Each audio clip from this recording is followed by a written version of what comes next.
It's so unexpected. It's one of those you had to be there moments. You had to be there. It subsequently genuinely did change everything about my life. You had to be there. That is the latest episode of You Had to Be There, and delighted to welcome for this one Keith Wood. Keith, good morning. Good morning, Shane. How are you? Hi, Adrian. Long time no see. Long time no see. Bromance is back. Keith, this is a difficult slot for a lot of our guests because they have to sit down and rack their brains and leave some things out, some performances that they saw in person out that they perhaps feel a little bit bad because of. So has this been a tough enough process for you to narrow it down to 5?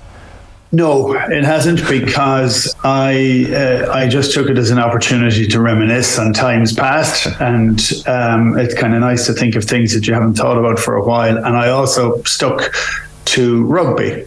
I didn't try and go through some of the other sporting events that I'd been to, and we could do that some other time if we needed to fill a half an hour. But no, I had a bit of a giggle with it, and I kind of used it to think of some of my favourite players and to think of certain things that kind of stuck out for their difference, as opposed to being the best performance of a player for a whole match. Though I do have a bit of that in there as well. There were kind of moments in time too that seemed to just strike a chord with me. So I kind of shot from the hip with them when I was chatting to Colm yesterday, just to see which ones we'd go. And so no thoughts got into this. Well, you strike me as someone who'd have a fairly intriguing non-rugby. You had to be there as well. Maybe some player goodness thrown in there. So we'll maybe not spoil that one, because we should do that. A bit of Claire goodness, of course. There's also a little bit of, I just heard the plug for the F1 podcast. There's a little bit of that. Oh, too. Lovely. Entertaining, but you've got his interest now, Keith. We were only trucking along before you said that. That's we'll talk about that for half an hour. Your startings will maybe go in order of the earliest first. So this is a performance from Harlequins flanker, the great French flanker as well, Laurent Cabannes, that you've picked. Yeah, and I think it's worth kind of remembering some of the stuff with Laurent. Laurent had been in a car crash when he was younger and spent a period of time in a wheelchair.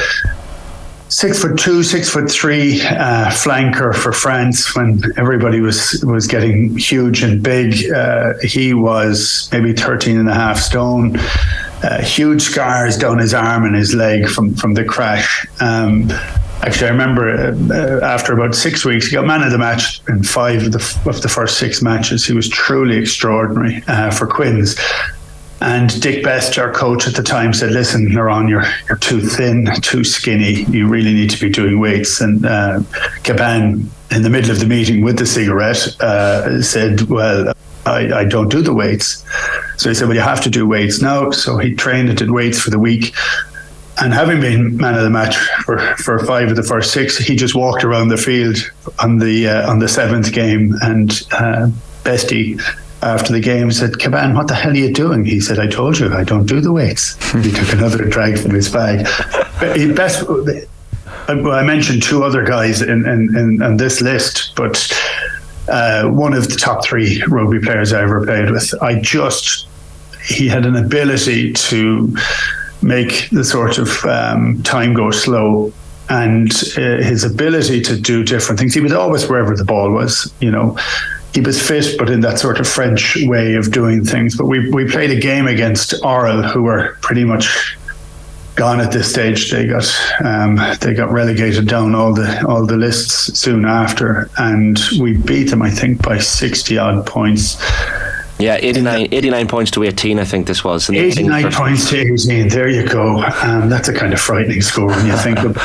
And no, we'd 8 international or 9 international captains in that team that we had at Quins. Yet he was the guy who seemed to stand out for me always. But he ran, I can't explain this properly, and that's not great for radio, but we'll give it a go. In around the halfway, he ran. He was accelerating towards a pass, and he then stepped away before he got the pass. But he accelerated his hands towards the ball as he was going in the opposite direction. And it looked so wrong.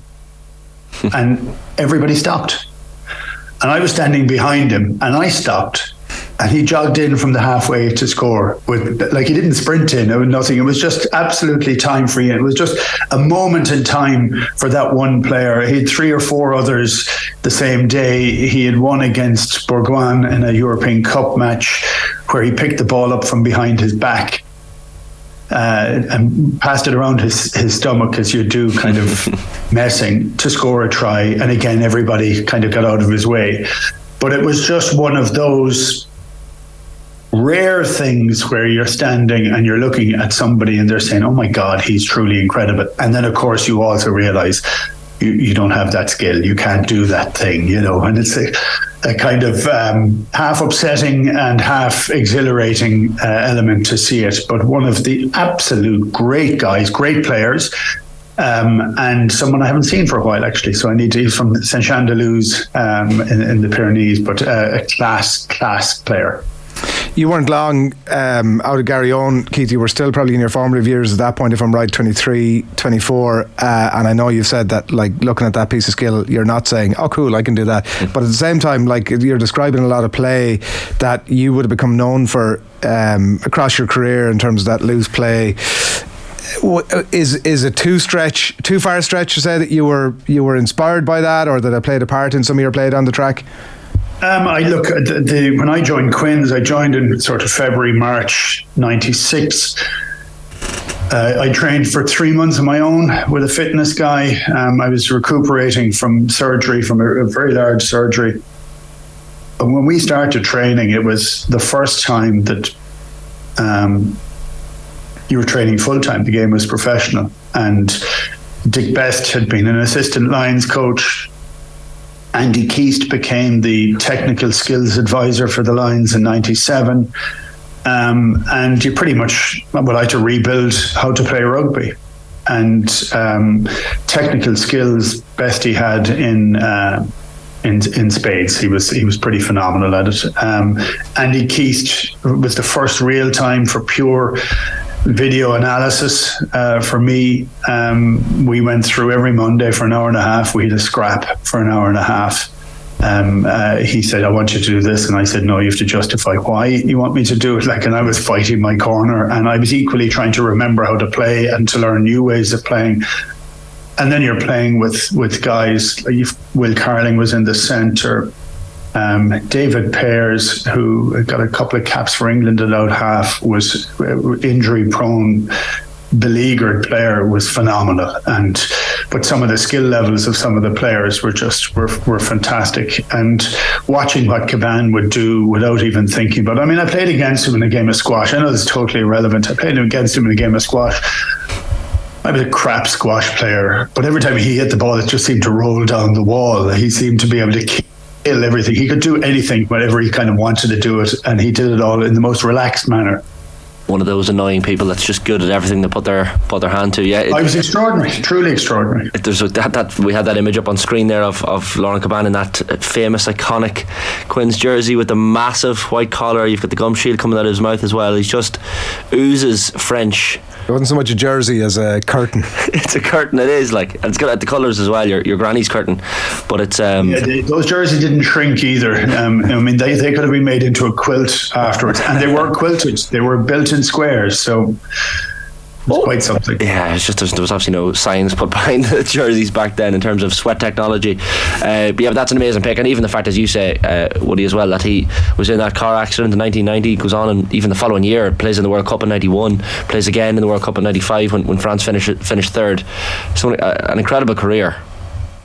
A great career, 45 tests, I think. And I didn't look at the stats, but that was something I had in my head. Maybe I'm making that up. But he was also involved, and one of the kind of joys for it, and I would recommend to listeners, is to view the try from the other side of the world, which was at 94, 95, where they started from behind the goal line, France against New Zealand. It is a truly, truly extraordinary try. He was in that, I think, a couple of times. So, it was kind of a joy to be able to play with that guy, I have to say. Privilege. Really got around just looking at the different clubs he played at as well. Section Paloise, Racing Club as well, Western Province in South Africa, Harlequin as well. So one of those players that just seemed to make an impact wherever he played. He part of his recuperation to go back to play international rugby was he played in the centre for Racing. That was part of his recuperation. I love that. Nice relaxing position. Yeah, just sit in the centre there and recuperate. He's just, it's an extraordinary. I think it's 49 caps for France, 2 tries scored from 87 to 97, according to the stats I have in front of me, and played 6 times at the Five Nations as well, between 91 and 96. Winning team, of course, in 1993. So, Laurent Cabannes, brilliant career, and that's the game we're mentioning this morning. Harlequins against Oral in 1996. Your second pick then, Keith, for going in order, was in 1999-2000, that season. This is Mick Galwey. Captaincy, of course, from Munster against Saracens, and the game in particular you've picked is the 35 points to 34 win in the Heineken Cup. It's November 1999, I think it is. 1999, and I wanted to pick this just for pure captaincy, actually. And we had, I think Munster were just beginning to change how they were viewing some of these games and these matches. Reminded of this fact during the week. I had a chat with Declan Kidney during the week. We're just kind of chatting through different things, but the attitude had started to change. You're suddenly beginning to win some games. But to be playing Saris in Thomond, I don't know if this is entirely true, and my memory could be failing me on it, but I think after this match was the first time that Stand Up and Fight was sung by Brian O'Brien in the changing room. Right. I believe that to be the case. I'm not 100% certain on that. But it was a great game, like a really great game. Saris had a cracking team, and it was a huge part of the Munster journey that was required, was to get these big wins against English teams, and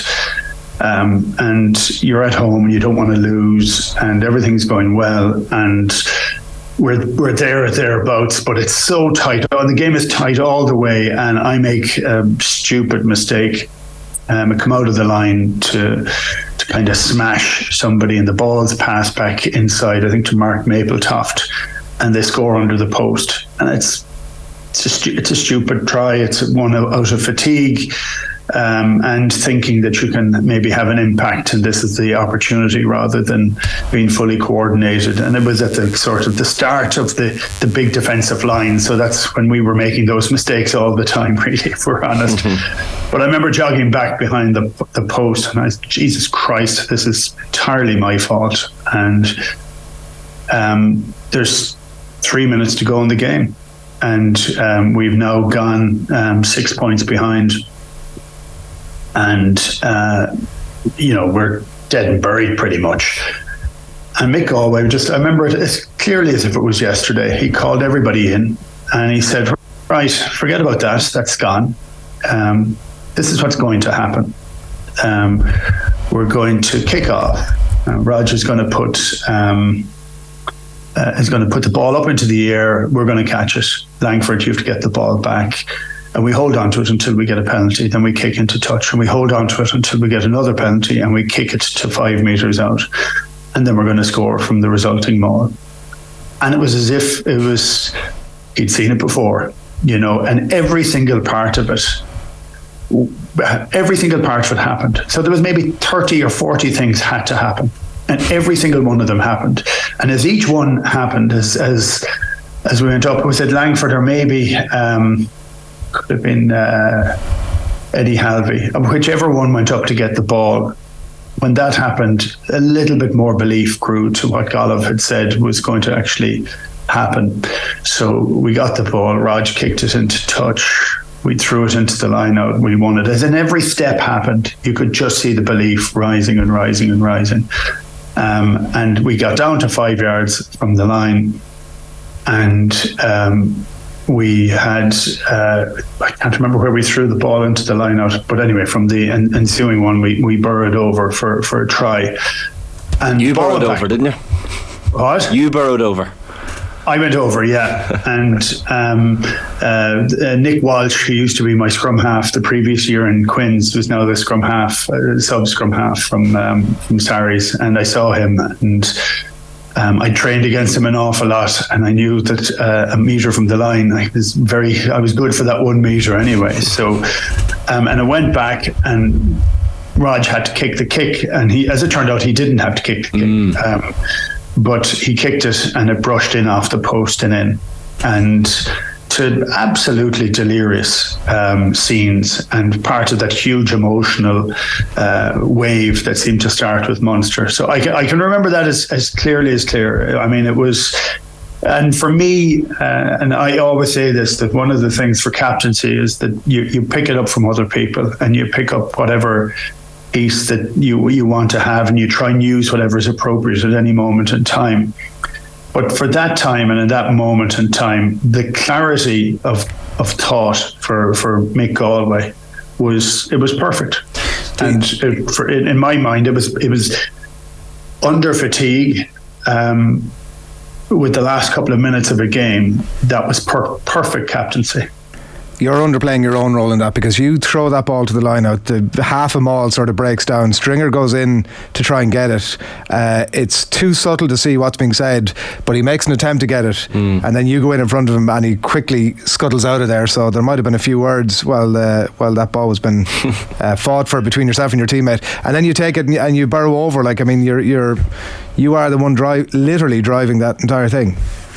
You do what you're told is the simple thing as well. And for Stringer, I didn't want Stringer anywhere near that, because Stringer as a 9 was the best passing 9, and he never thought of anything else apart once in his career against Biarritz. And he didn't think to kick, he didn't think to run, he thought to pass. I didn't want him anywhere near it. That ball was never going to the backs. That was only going to stay with the big lads in on it. So no, that was all. That was just a go away. There was no strategy in that. A more polite idea. It wasn't. I'm not overstating myself, because mine is one part of it, and it's only a small part of it. For me, it was the captaincy of following what the captain said, and having the clarity to say this is what we're going to do, and we never deviated from it. Do you, you're so associated with Munster and your time there was so brief, do you have any regrets about not spending more time at Munster? I don't really. I know that's it's hard. I spent a fair bit of time there from 92 to 95. So I was there in the amateur times, and obviously I played under 20 for Munster for a fair bit. I went to Quins because the IRFU wouldn't give me a contract. It was a very simple thing. I had 2 contract offers in the UK. I didn't have any in Ireland, and I wanted to play professional rugby. And Quins gave me the start. And when I came back for that 1 year, it was one of those perfect confluence of events where there was no relegation that 1 year. There was a World Cup year. Quins were trying to tidy up their finances. They'd heard a rumour that I was thinking of going back. They said, we can facilitate the rumour if you promise to come back the following year. And it was a straight, simple thing like that. So I had a contract. I still had a pre-existing contract with Quins. Right.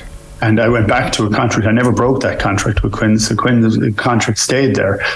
And so it wasn't an opportunity to go back. I went back and I played 2 matches prior to the World Cup in 2003.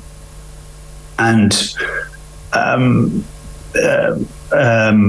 Alan Gaffney was coach at the time, and he did say when I retired, he said he was proud of me for retiring in a World Cup. He said, but he thinks it should have just been from international rugby. He thought I might have come back and played for a bit, but my body was pretty much on the brink at that stage. So, no, it's funny. I really I love my time with Munster, and that year was extraordinary. And I learned so much. We talked about Cabannes earlier on, but I learned so much in that year. Quins had, as I described, 8 or 9 international captains, but the sense of team within Munster was far higher. Munster were a better team. They were a team built up of players who played as a team. Quins was still very much an individual club at that stage. And but I learned that year back. I learned an awful lot, and I think I learned a lot when I went over to Quinn's in the first period, and then laterally as well. And that's all you're kind of thinking you're doing. You're playing as it is. So for me, is it regret? I regret not winning the final in 2000 because I'd like to have won that final. But I have to say, I got a lot of joy, and I didn't really care that much of the other teams either. Didn't even care that much, when you're playing for them. But after that, I think it reignited a joy I had for the province, and that was the first team I looked for after every result afterwards. So when I saw them winning, so losing in 2002 was very hard, but winning in 2006, 2008 was extraordinary. And I went to the 2008 game.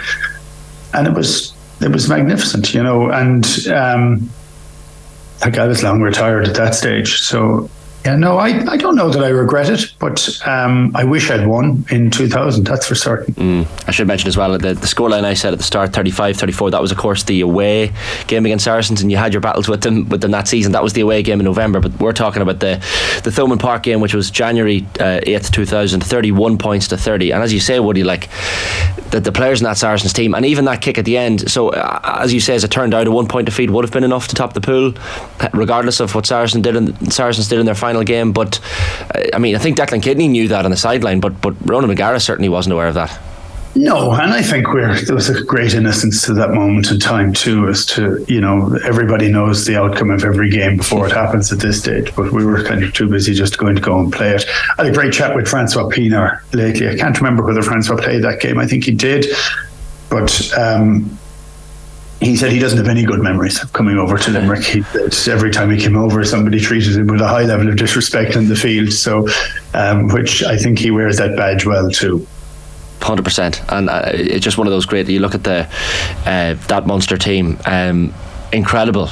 The names on that list, even the young lads like O'Gara and Stringer, Horgan, Wallace, all 23 years or younger, and then you have, as you said, the veterans like Galwey and Claw, Axel Foley as well. It's just such a brilliant team, and I think you were 66-1 outsiders, I read somewhere, to win the Heineken Cup that year. I know that there was the final disappointment, but there's that story of yourself, I think it was, and John Langford at the start of that season suggesting Munster should win every game in the season, and I think there might have been a few giggles or players that maybe weren't on the same wavelength of thinking as yourselves. Yeah, I think it was. I only kind of mentioned this, I think, because Raj said it in his book or one of those things. But it was an unusual time. It was also a slightly kind of don't say you're better than anybody else kind of attitude, and it was one of those things that kind of needed to go. Like I would have always, I'd always talk back on that period of time. It was funny because you want to play and you want to win every game. That wasn't necessarily the attitude. Yes, you wanted to win, but you didn't want to talk about it. That needed to break, definitely. But I think when Langford came along, like Langford had played a few times for Australia, but his attitude and attention to detail at training for a guy who was tall, he was sort of 6'6" or so, very thin, very fit, very good in the line out, very good tackler, but didn't have a lot of the other skills. So he wasn't a very good ball carrier. He wasn't that shape. He wasn't very fast, even though he's incredibly fit. But his attention to detail for his job and his role was just so far beyond anybody else, any of the rest of us. It was just so far beyond anything. That was a shock to an awful lot of players. So when he said anything at that stage, and this was a couple of weeks after training for the first time, they'd already seen that, wow, this guy's on a different level. And when he talked as well, it just became very different. And those leadership skills you picked up yourself when you later became captain as well, and that leads us nicely into the third pick, because it's Brian O'Driscoll, and it's a reasonably famous game, I think. Ireland 27, France 25. This was the Six Nations in March of 2000, and of course the 21-year-old bod with a hat-trick of tries and planting himself in Irish rugby history and really launching himself into the arena of world renown, I guess. Keith, this was quite an incredible performance. It was an incredible performance. The last time Ireland had beaten France was was 1972. It was a couple of days after I was born, I think. And so it was 28. It had been 28 years since we'd won there. 2 years previously, the papers had been writing about the fact that this was the first time a team was going to be beaten by 100 points in the Five Nations when we were going to France. We lost that game by 2 points. I think we lost the next game the year after in Dublin by a point. We'd been poor against France for a long time.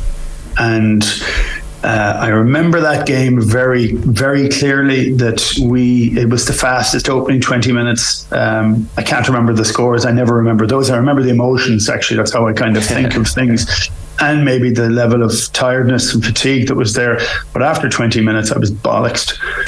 And I was running up to a line out that had been kicked out by France, and I was going to throw it in. So I was jogging up to it, and I was jogging up to it slowly. And I turned around, like they were a little bit in the lead, but not a huge amount. And we'd never survived that level of play before, that pace. That had always blown us away. And I remember standing up, picking up the ball, and my back was to everybody all the time. And I picked it up and I turned around to throw it into the line-out. And the only people that were there were Irish forwards. The French were all over the field, lying on the ground. They were wrecked as well. And I remember saying it and pulling the guys in at the time and just saying, lads, I think we have them. We have them here. I think we can. They're doubting themselves, you know, and but that seems fantastic, and we win the game. And we won the game because Brian O'Driscoll scored a hat-trick of the most ludicrous standard of tries. Now, there were good running lines by players, and you know, he didn't do it on his own, but it was the coming of age of a young guy. And I remember thinking on the field at the time, and I do remember it was a real-time feeling that actually we can do it because we had him there. And I often said this, if you took away the 3 tries from Draco that day, it was the best performance of any Irish rugby player ever anyway, notwithstanding the 3 tries. And he scores a hat-trick. And we win by 2 points. It isn't as if we coasted to victory. It was horrible. It was a horrible day. It was, in terms of emotion, this trying to get the monkey off your back, trying to have that element. It required the most extraordinary brilliance of a young player, and we still only won by 2 points. That frightened me an awful lot. And the only upside for that is we backed it up the following year, and we beat them the following year as well. There was something wonderful that we had broken it, and then we backed it up. People tend to reflect on that at this remove as sort of the arrival of Brian O'Driscoll. He'd obviously played games before that. He'd played 8 tests before it. He had only scored 1 try over that time against America in the World Cup. He'd been playing for Leinster under Matt Williams, and it was just interesting to note your point there about if he hadn't scored the tries, it still would have been an unbelievable performance. Was it a standout? Had you guys within the group started to talk about him or think about him that this might be in him, or was this a surprise to you? No, I remember the first time I saw him at a training session, and I've said this before, but he turned up. He was kind of spotty kid with the thickest pair of glasses I've ever seen, and I thought he was. Paddy O'Reilly would often bring young fellas in to help him, and I thought he was a young fella in to help Rala. I didn't know anything about him. I'd been living in the UK. Like the first time I think I saw him was in the summer of '99, maybe. And I'd been in the UK, and I hadn't heard anything about him. I didn't recognise anything until he trained, and then he trained. As I mentioned, Langford beforehand. Langford trained that way because of a lifetime of experience. Draco trained that way because he was a kid with a different standard, and he was extraordinary. I just can't get that image out of my head of him walking in with the glasses and thinking he's helping out the kit man. That's like, it sums up how young he must have looked and how fresh he must have looked coming into that team. Even that image, Keith, of the French players sprawled out, it's almost like you're describing a Caravaggio painting of just complete despair in the French ranks. Well, I remember describing, I was lying on the ground again when Draco scored the hat-trick, the 3rd try, and I described it as the punch that Ali never threw. Like it was almost nobody could lay a hand on him, and it was operating differently. There's people making a bit of an effort to tackle him, but they're not even in the same postcode. As you said, there were other good performances. Even I was watching back the first try there last night, and Mallow Kelly has some beautiful skill, lovely little skip pass involved in that, and even yourself, you drew in Martel Masso, who I think was your opposite number that day, so that opening try was brilliantly worked. And even David Humphrey's performance as well, he nails the penalty from 40 metres out to I guess clinch the game. He had a couple of dodgy drop goal attempts after that, but it's amazing how there were other brilliant performances just completely overshadowed by what Brian did that day. Yeah, I think so. And if ever there's a guy that lived up to the hype afterwards, it was Dricko. And that was him launching on the world stage, and he then backed it up for another 10 or 12 years after it. Yeah, your penultimate pick, Keith, is Zinzan Brooke. His last game, Harlequins versus Bath, 2001. This is a slightly alternative one. Zinny joined Quins at the very end of his career. He was past it. He was not as fit as he had been, a bit overweight.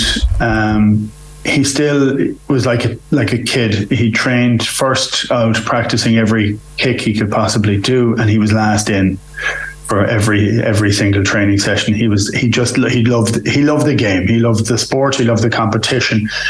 So it marked the end of him. I don't know if this was his last game, but it was one of his last games. We were down in the Wreck in Bath, a place that we'd never won. I don't think Quins had won there I don't know if they'd ever won there, but they hadn't won there for 20 odd years anyway. And with 25 minutes to go, Zinny was gone, right? He was knackered. There was, he'd no energy. He was walking around the field at this stage. And for some strange reason, Bath, we were on the 22, and Bath were on a huge, we were defending on a huge drive, and so they did a switch pass to hit one of the centres to run a really, really good hard line. And Zinny hit him, probably be a high tackle now, but across the chest at full tilt, but not like a heavy hit, falling into it, right? And he absolutely caved the centre. And there was a ruck went over it, and they went across the field, they went over and back, and in that period of time it took Zinny maybe 60 seconds to stand up again. And they did another switch, and he'd only just got back onto his feet, and they ran at him again, and he absolutely killed one of the flankers this time. And the third play, another 4 phases later, they did the exact same thing, and Zinny killed him again on the third time. Now, he had that moved off that one step. It had taken him the whole time to get up to do it.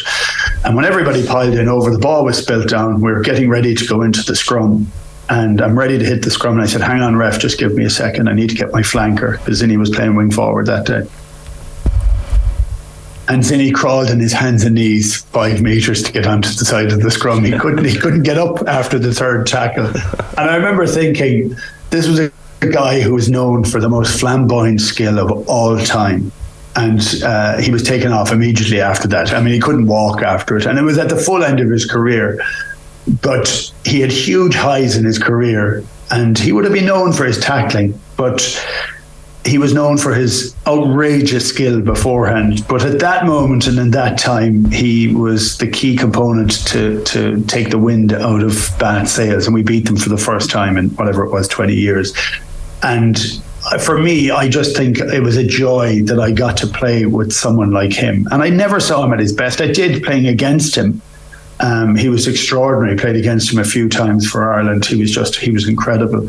But I do kind of cherish that fact that I got that chance to play with some of those greats.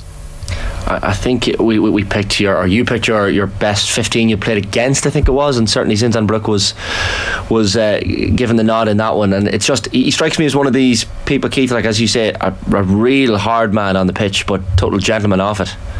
Gentleman, mad GA fan, played Gaelic football for 8 or 10 years down in Southern Hemisphere. Was great friends with the McCahills, his next door neighbours down in Auckland. Marist, yeah, and they brought him to play in the Gaelic football. They won a load of championships down there. Just truly extraordinary, actually. If you look at any of the rugby that he played, some of the things that he did, look at the highlight reel for him. It's pretty amazing. Crazy. I won a New Zealand championship with Bernie McCahill at midfield, Keith. It's my, Did you really? My claim to fame, yeah. I mean, I won the New Zealand championship because Bernie McCahill was at midfield. Well, Bernie was one of my coaches in Quins. He was Shawnee, his brother played with Munster and got one cap for Ireland. Bernie was in that World Cup winning squad in '87 as a very talented centre, and we ended up having quite a Kiwi element into Quins at one stage. We John Gallagher, Kip Gallagher, the famous running fullback. His actually father was from Limerick. And he was our director of rugby, and Bernie was one of the coaches, and Zinny was there at the same time. That's certainly one of the highlights of Adrian Barry's sporting career. He was a class actor. Our initiation ceremony after joining the club was to go up to the clubhouse after your first match. If you'd made your debut that day, you would take your top off, as would Bernie, and in front of everybody that was there on that day, which would be a fairly healthy Irish community, he would lead you in the haka, and there was no messing around. Like, it wasn't like a bit Seriously? Of a jokey thing. It was get this done and follow as I do, and very much that the case on the pitch as well. Jesus, the haka was never jokey for those guys. No.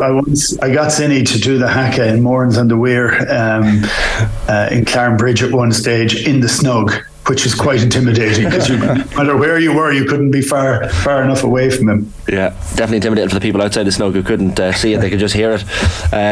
Your final pick, Keith, is Eric Miller and Anthony Foley's performances, but it's your try against England in 2001. This is a famous moment. Yeah, I like it as a moment in time, and I like it for me, and that's fine. But I like it for the simplicity of elements of it. That's 2001 foot and mouth game, but we'd used that line out about 3 years before, and what we'd started doing at that stage, we had about 250 line out moves, and we tried to simplify it down, and we might use 10 or 15 for any particular game so that you could chop and change them from one game to the next so that opposition wouldn't have known exactly what you were doing. We practiced it that morning under the stand, and we practiced it once in the warm-up, and it's a bloody good try, and we hadn't beaten England since '94, and I was on the bench the last time we'd beaten them beforehand, and we wanted to keep it simple, and we thought this was a good chance and a good opportunity. We had a game plan that was targeting some of the guys that we toured with the Lions that summer. Their confidence was a little bit low. We wanted to make certain we could get it lower. We did whatever was possible. We said we'd do simple things for that. So simple for me was throwing to Mick Galwey. Galwey gets the second mention for this one. He passed it on to Anthony Foley, and if I bypass Foley for a moment and talk about Eric Miller, Eric was standing two further back, I think. And Eric just put his hand in. It would have been considered a very subtle obstruction. But he just manoeuvred himself into a position of where people had to go around him. And if you're going around somebody, you don't get there in time from a 5 metre line out. Well, he held back Richard Hill, I think, as well. He did. Yeah, and holding back Richard Hill is never a bad thing, because Hilly was in that best 15 as well, if I remember rightly. Hilly was absolute class. But it was Foley got the ball, and it was the way Foley passed the ball. It wasn't passed, it was left. It was just left in the air. Now that's so difficult to do when you're under pressure. So there was no weight on the ball. The ball just happened to be, it was just there. And so you could run that way, or that way. You could run any direction. You didn't have to deviate because the ball wasn't going anywhere. It was just kind of floating or resting in the air. It's a perfect pass. Yeah, because I think no matter how many times as you say, you practiced it that morning or whatever, but like, you don't break stride whatsoever. It's the deftness and the delicateness, the soft hands from Axel. Like, he literally couldn't have been a more perfect pass. Well, if I slow down, I don't score. Yeah, that's the other thing. So if I have to deviate, I don't score. And so no, it doesn't mean we don't score. We might rock it over and score then afterwards, but I don't score that directly. The key to it is not having to adjust at all, and it's just that ball floating in space. It was magic. Do you remember the moments immediately after the try? Because obviously the crowd are going absolutely berserk. Commentary team are losing it as well. But can you take yourself back there at the speed of thought, or is it just all a blur? No, it's not. For me, it's a joy. It's a joy of scoring, and I'm going to say it's not selfish. It's not of me scoring, and people might dispute that or not, but it isn't. It's you're scoring, right? And I can tell you there was an awful lot of hurt in around that period of time because we hadn't won. We were trying to, get our act together. It was very difficult. You just want to get back, and the old adage in rugby of the score isn't over until you've collected the ball from the kickoff and got back down the field again, and it's all then about your concentration of the next thing. But I will tell you that the noise in Old Lansdowne Road in particular was just of such a level, such a cacophony of sound, of a high and a low. There was a kind of a pulsing energy to that stadium. I mean, it was fantastic. I met a couple of guys who told me afterwards that they climbed in over the fence and dug up that part of the ground and started their garden on that area where we scored. I don't know whether it was true or not, but it was a good story. Probably true at that time. Yeah. So when you take that ball, as you say, when you're coming around the corner and it's hanging in the air, and Neil Back is lining himself up for you, he didn't stand a chance. He sort of almost, because the force you were running at him, he almost had no option but to roll you over the line. And I think might have been Wilkinson was sort of standing there as well. How quickly in that coming around the corner, ball suspended in the air, did you think, I'm in? I never thought it until you're over the line.